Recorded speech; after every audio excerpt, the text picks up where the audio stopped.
Hi, I'm Shirley Gilmore, and I'm going to be reading from my book, Bucky and the Lukefahr Ladies, Walking the Labyrinth. This is the original cover. I changed the covers in January for book one because this did not make a good thumbnail, I found out. And so if you have an older copy, that's the one. This is the one you'll have, but if you have a newer copy, you'll have a different cover. This is Bucky and the Lukefahr Ladies, Walking the Labyrinth. And it's book one of what's currently a 3-book series, although I'm writing book 4. And I'll be reading the introduction and the prologue, and maybe part of chapter 1. This is the introduction to Bucky and the Lukefahr Ladies, Walking the Labyrinth. Something strange happened in our small town the summer of my 77th year. Some people said it was magical. Some said it was just coincidence and had no explanation for it. Most said it was spiritual, and indeed it might have been since the events began with the Lukefahr Ladies' Bible class. But some of those who sided with the spiritual explanation didn't claim the strange occurrences were the results of heavenly forces, but rather the dark elements. They pointed out that Lukefahr sounded an awful lot like Lucifer, another name for Satan, the devil. I resented that implication. My maternal grandmother, Melvina Lukefahr, formed that class back in the 1930s, and she would have no truck with the devil, and neither would any of the other ladies who were current members of the class. Melvina had taught the class until she died in 1962, and I remember her fondly as the nicest, kindest woman on this earth, and one who really knew her Bible. No, I refuse to believe that Satan had anything to do with the events that summer in our little town of Turnback. Besides, the things that happened weren't bad. They were good for the town, and they were exciting. It was interesting to see the different people who were drawn to Turnback because of the discoveries happening there. It was fun watching the changes as the town came alive again after decades of decline. It was the summer I became acquainted with what before had been just words in a book: Minoans and mastodons, archaeologists and paleontologists. It was the summer that, after nearly 80 years on this earth, I learned something new about people. And it was the summer I realized that not all mysteries need to be solved.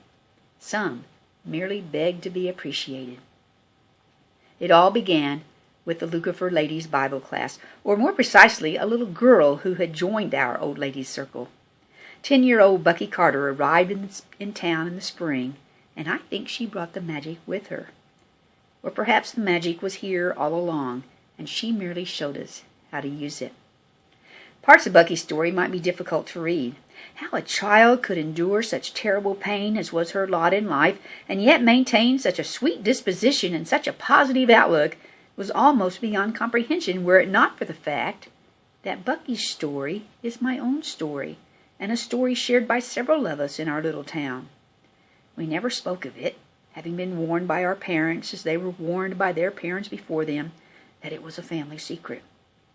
So many times had it been impressed upon the family members to keep the secret, that the secret itself had almost been forgotten. I was one who remembered it. It was a secret I have kept for nearly 8 decades, but I think it's time for the story to be told. Margaret Maggie Fletcher. The cavernous stone room was dark. This is the prologue. The cavernous stone room was dark, except where the full moon cast rectangular shafts of light through the tall, narrow windows. The moonlight splayed across the floor and through the 2 pools of rippling water. Several green glints dipped and darted over the surface and flickered around the silhouette of a young girl who knelt beside the simple stone fountain that poured water into the smaller pool. The child held a hand under the stream and slowly brought some of the clear, ice-cold liquid to her lips. She repeated the motion 2 and then 3 times. Straightening, she cocked her head as if listening to something, and then leaned forward toward the pool as if she were going to tumble into it. "Oh, my God, what are you doing here?" There was panic in the voice of the man who had appeared in the doorway at the top of the steps leading down to the pool. The man's voice didn't startle the girl. She did not turn to see who had spoken, nor did she reply. The man picked his way down the uneven stone steps and knelt beside her. "Bucky?" The child again reached her hand toward the steady stream of water. In the moonlight, the man could see that her eyes were wide open but fixed, unseen. The man gently wrapped one arm around her as he attempted to pull her hand away from the water. She resisted and cried no, but was no match for his strength. "Oh, Bucky, my lamb, you're dreaming. You're sleepwalking." He swept her up in his arms and carried her up the steps. With his foot he closed the heavy wooden door behind him, careful not to let it slam and waken her. He would return later to bolt it and examine the lock to see how she had managed to enter the spring room. He shuddered to think what might have happened if he hadn't found her. The pool wasn't deep, but the cold water would certainly have been a shock to her system had she fallen into it, and the fall itself might have injured her. The next morning the girl remembered nothing of her nocturnal wanderings, and the man did not mention where he had found her. He did spend the morning researching what sort of device he could install that would warn him if she tried to enter the spring room again. Chapter 1. Welcome to Turnback. "Dad, we need to talk." The young girl rested one hand on the arm of the stuffed leather chair where her father was sitting reading a book. Simon slipped a bookmark onto the page and closed the book and laid it on the small table next to him. His movements were deliberate and unhurried. "What do we need to talk about?" "You know." "No, I don't know, Bucky, unless you tell me." Her father rested his elbows on the arms of the chair and steepled his fingers beneath his chin. The girl sighed. "I thought when we moved from the city things would be different, but we've been here almost a month now, and you still keep me a prisoner."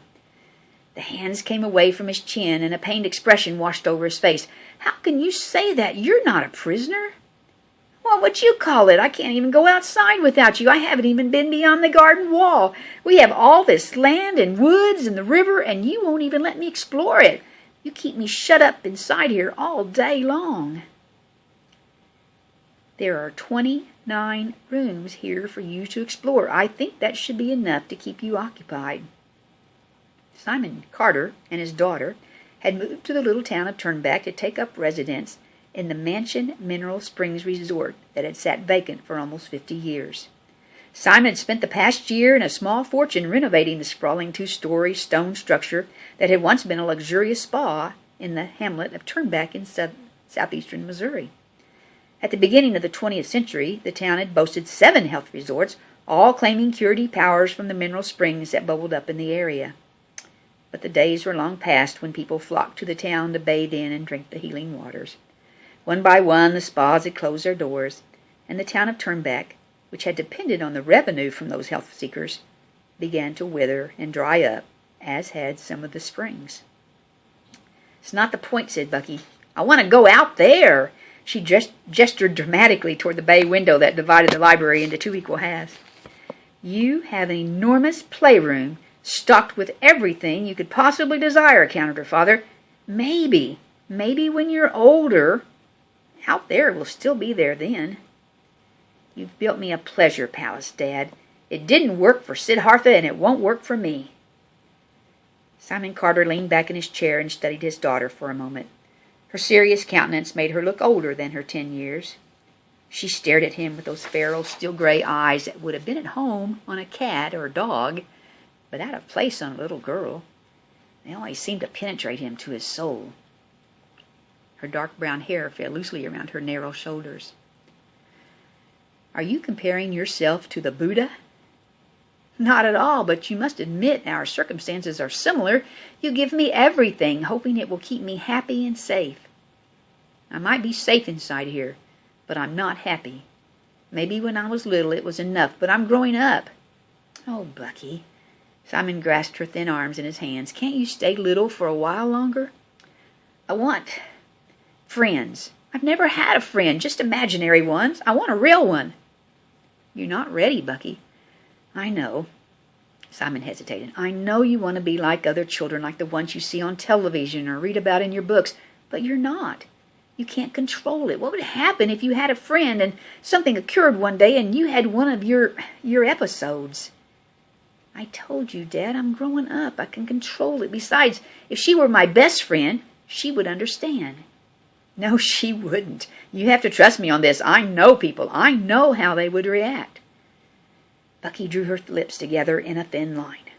"All right. Compromise, then." "Compromise? I don't think I learned that word until I was in high school. What compromise do you propose?" "Just let me go outside and play. Out back, by myself. I'll stay on this side of the wall, but you can't come." There are doorways in that wall. I promise I will stay on this side. Simon stroked the sides of his face with his thumb and index finger, considering the proposal. Okay, agreed. Except, Bucky cocked her head. I can come out any time I want to check on you, stated her father. I guess, agreed Bucky. You'll be watching me anyway from the windows. Maybe, said Simon. Probably. Only because I need to know you're safe, but I trust your promise. Starting tomorrow, you may go outside alone for, a half hour each day. Why tomorrow? Why can't I go out now? Because I have to go out there today to make sure there's nothing that'll harm you. Now, our talk is cut into your study time. Since you know so much about the Buddha, I want you to finish those last 2 chapters in the book you were reading yesterday and be ready to discuss at supper this evening why India is not a Buddhist country, since that is where Siddhartha Gautama lived and taught. Bucky sighed and turned to leave. And maybe, added her father, maybe if you can leave me undisturbed to my writing for the next few hours, then perhaps later this afternoon we'll take the path down to the river. Bucky flashed a smile. You won't hear a peep out of me. She skipped out of the library and up the broad curved staircase to the suite of rooms that she had dubbed her pleasure palace. The interconnecting rooms consisted of a combination bedroom, sitting room, a bathroom, a study room, and a playroom. Their former apartment in New York, which seemed spacious at the time, would have fit comfortably here in her private quarters in the mansion. And that's not the end of chapter 1, but that's where I'll end.